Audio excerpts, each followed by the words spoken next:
Hello everyone, आज हम आपके साथ एक क्वेश्चन का डिस्कशन कर रहे हैं और ये जो क्वेश्चन है अक्सर लोग इसका सोल्यूशन पूछते हैं कि किस तरीके से निकालते हैं। अगर कभी भी इस टाइप का ये क्वेश्चन दिया गया है तो इसको सॉल्व करने के लिए क्या करेंगे। सबसे पहली चीज़, जैसे ये दिखा है 1/a plus 1/b plus 1/c, तो ये इक्वल में जो वैल्यू होती है एक फ्रैक्शन वैल्यू, जैसे यहाँ पर लिखा है 9/26, तो आप 26 को पहले किससे डिवाइड करोगे? 9 से। 9 से डिवाइड करोगे तो यहाँ पर कितनी बार जाएगा? 9 2 18 हो जाएगा। घटाएंगे आप तो कितना आ जाएगा? 8 आ जाएगा। फिर इस 8, फिर ये जो 9 आप जिससे डिवाइड कर रहे थे इसको डिवाइड करिए तो 8 1 जा क्या हो जाएगा? 8 हो जाएगा। फिर इस यहाँ रिमाइंडर 1 आया, फिर 8 को डिवाइड करिए, 1 8 जा 8। फाइनली ये ख़त्म हो गया। तो ये जो वैल्यू होती वो A की होगी, ये B की होगी और ये C की होगी।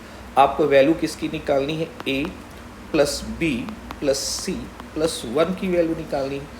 A की वैल्यू आपके पास कितनी है? 2 है। B की वैल्यू कितनी है? 1 है। C की वैल्यू 8 है और प्लस 1। तो फाइनली आंसर क्या आ जाएगा? 8 2 10 2 12 और ये आपका आंसर आएगा। इसको आप क्रॉस चेक भी कर सकते हैं। ये A, B और C की वैल्यू पुट करके लेफ्ट हैंड साइड सॉल्व करें और राइट हैंड साइड आपका आना चाहिए। अगर ये आता है तो इसका मतलब आप बिल्कुल सही कर रहे हैं। इसी से रिलेट करके एक क्वेश्चन आपको और सॉल्व कर रहे हैं और ये आपको बहुत अच्छे से समझ में आएगा। जैसे ये क्वेश्चन आप देख रहे हैं, लिखा है 1/a plus 1/2b plus 1/3c plus 1/d। इसमें भी value a plus b plus c plus d plus 1 की निकालनी है। यहाँ पर भी इक्वल जो वैल्यू दी गई इसको आप सबसे पहले नोट कर लीजिए। इस 43 को आप क्या करिए? 30 से डिवाइड करिए तो ये 30 1 जा कितना हो जाएगा? 30 हो जाएगा। यहाँ आपके पास क्या आ जाएगा? 13 आ जाएगा। फिर इस 30 को डिवाइड करेंगे तो 13 दूना क्या हो जाएगा? 26 हो जाएगा। फिर यहाँ बचेगा आपका 4।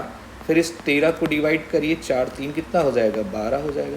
फिर 1 बचेगा तो इस 4 को डिवाइड करिए, 1 4 जा 4 हो जाएगा। अब यहाँ पर ये a इक्वल टू होगा और ये 2b के इक्वल होगा क्योंकि यहाँ पे 2b है, और ये किसके इक्वल होगा? 3c के, और ये d के इक्वल। कैलकुलेट करेंगे तो a की वैल्यू 1 आएगी, b की वैल्यू आपकी 1 आएगी, C की वैल्यू आपकी 1 आएगी क्योंकि यहाँ पे इसको कंपेयर करेंगे इससे, ठीक है। तो D की वैल्यू क्या आ जाएगी? 4 आ जाएगी। अब आपको वैल्यू किसकी निकालनी है? A plus B plus C D plus 1 की वैल्यू निकालनी है। तो A plus B plus C plus D plus 1 value आप पुट कर दीजिए तो ये 1 प्लस 1 प्लस 1 प्लस 4 प्लस 1, तो फाइनली आपका आंसर कितना आ जाएगा? 8 आ जाएगा। तो मे बी आपको ये क्वेश्चन के सोल्यूशन समझ में आएंगे। अगर आपको इसी टाइप की वीडियोज़ और देखना है तो please like, subscribe and share. Thank you.